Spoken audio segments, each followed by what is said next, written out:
en el occidente de lo que hoy es México, rodeado por montañas, bosques y lagos profundos, surgió uno de los imperios más poderosos y menos conocidos de América. Mientras en el Valle de México crecía el poder mexica, en la región del lago de Pátzcuaro se estaba formando una potencia capaz de desafiarlo. Su nombre fue el Imperio Purépecha, un imperio diferente, con lengua propia, cultura única y una estructura política que cambiaría el equilibrio de poder en Mesoamérica. Los purépechas habitaron la región que hoy conocemos como Michoacán. A diferencia de otros pueblos mesoamericanos, su lengua no estaba relacionada con el náhuatl ni con el maya. Su origen sigue siendo un misterio para los historiadores. Algunas teorías sugieren migraciones antiguas desde el norte, otras apuntan a un desarrollo completamente local. Lo que sí sabemos es que hacia el siglo XIV comenzaron a consolidar un poder centralizado alrededor del lago de Pátzcuaro. Allí surgió su capital, Tzintzuntzan, una ciudad construida estratégicamente sobre una colina con vista al lago. Desde allí se controlaban rutas comerciales, tributos y decisiones militares. A la cabeza del imperio estaba el Cazonzi, el gobernante supremo, líder político, militar y religioso. El Estado purépecha estaba altamente organizado. Provincias administradas por funcionarios leales, sistema de tributos estructurado, ejército permanente. No era una confederación débil, era un Estado sólido, centralizado, disciplinado. A diferencia de otros pueblos mesoamericanos, el poder no se fragmentaba fácilmente. La autoridad fluía desde el centro hacia las regiones periféricas. Con una estructura firme, el imperio comenzó a expandirse.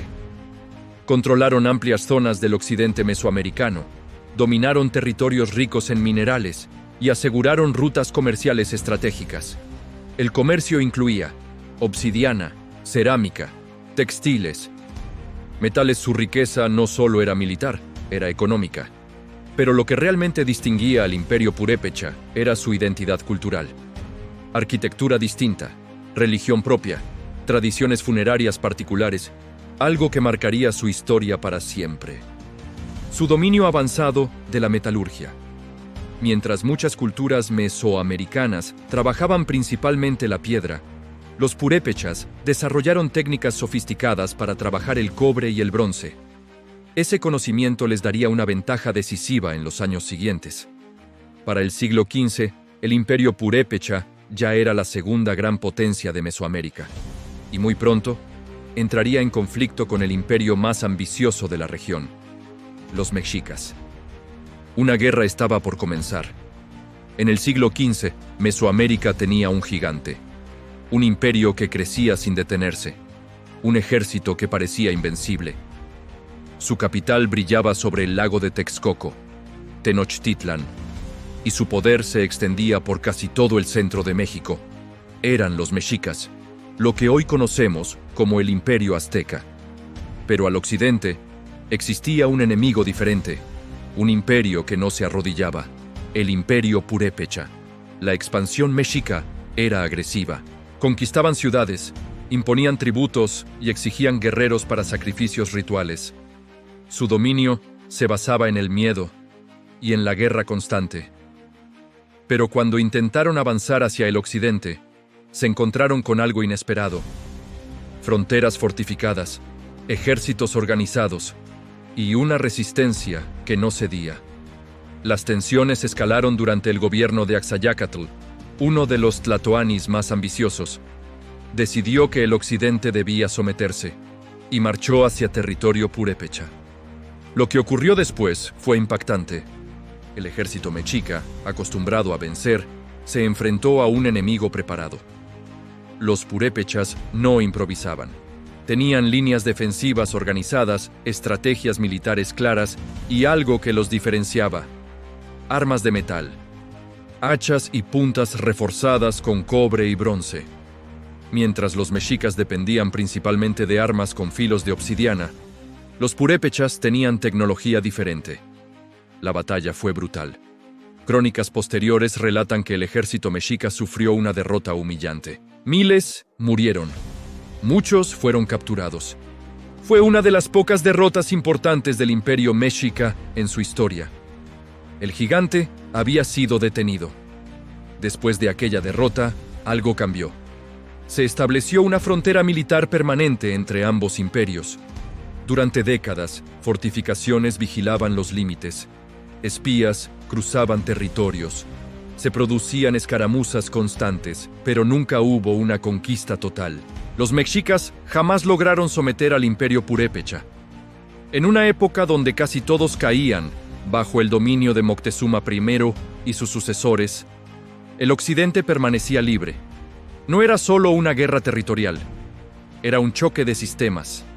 El modelo tributario mexica contra la centralización purépecha, la expansión constante contra la defensa estratégica, dos visiones de poder enfrentadas. Y durante décadas, el equilibrio se mantuvo. Cuando los europeos llegaron a Mesoamérica en el siglo XVI, encontraron un territorio dividido entre dos grandes potencias, una dominante en el centro, otra firme en el occidente. Pero ninguna imaginaba que una amenaza mucho mayor estaba por cruzar el océano. La guerra entre purépechas y mexicas había marcado una era. Pero lo que venía después cambiaría el destino de ambos imperios para siempre. Año 1519. En las costas del Golfo de México, hombres desconocidos desembarcan con armaduras brillantes, animales gigantes y armas que escupen fuego. Liderados por Hernán Cortés, los españoles comienzan una campaña que cambiará el destino de Mesoamérica. En pocos años, el poderoso imperio mexica caerá. La capital, Tenochtitlan, será destruida en 1521. Pero en el occidente, el imperio purépecha aún permanece en pie. Cuando los purépechas reciben noticias de la caída mexica, el impacto es profundo. Su mayor rival había sido derrotado por un enemigo desconocido. En ese momento, el gobernante purépecha era el Kazonsi Tangaxuan II. Tenía una decisión imposible frente a él: resistir y enfrentar a los españoles, o negociar para evitar la destrucción. Sabía algo crucial. Si los mexicas habían sido derrotados, el poder de estos extranjeros era diferente, y entonces tomó una decisión histórica. No habría guerra. El imperio purépecha se sometió pacíficamente al dominio español en 1522.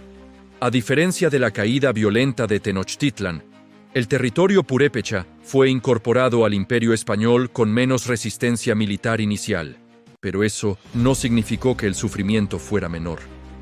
Llegaron nuevos impuestos, explotación de recursos, evangelización forzada, enfermedades desconocidas, viruela, sarampión y otras epidemias devastaron a la población.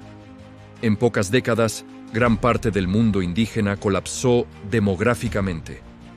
El imperio purépecha dejó de existir como entidad política independiente. Pero lo peor estaba por venir. En 1530, el conquistador Nuño de Guzmán llegó a Michoacán, ambicioso y brutal.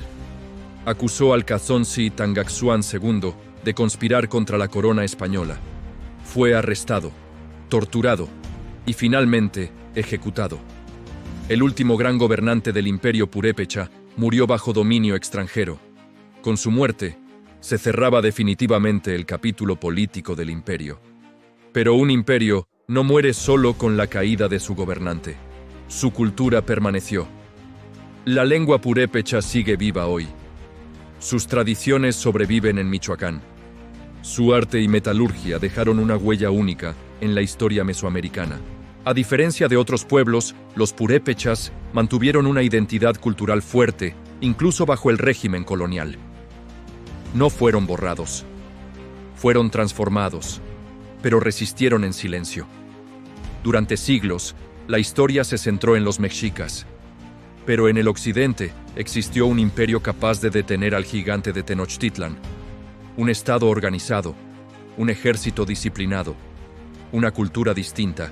El imperio purépecha no cayó en una gran batalla legendaria.